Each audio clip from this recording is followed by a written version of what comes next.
Happy father's day. Thank യുടാ. ആ മോളെ, അച്ഛൻ ഫീസ് അടച്ചിട്ടുണ്ട് കേട്ടോ. ചേച്ചി എന്നാ വരിക? ചേച്ചി അടുത്ത ആഴ്ച എക്സാം കഴിഞ്ഞിട്ട് വരാട്ടോ. കൊറേ ദിവസമായില്ലേ ചേച്ചിനെ കണ്ടിട്ട്. ചേച്ചി വേഗം വരുമോ?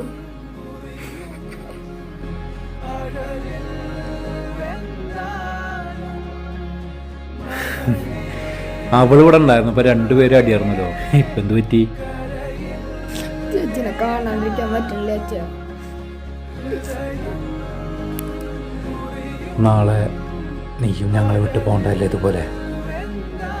അപ്പൊ ഇതേ വിഷമം തന്നെയല്ലേ ഞങ്ങൾക്കുണ്ടാവുക? മക്കളൊക്കെ വലിയ നിലയിലാവണം തന്നെ എല്ലാ അച്ഛനമ്മമാരും ആഗ്രഹം. അതുകൊണ്ടൊക്കെ തന്നെയാ ഈ വേർപാട് ഞങ്ങൾ സഹിക്കുന്നത്.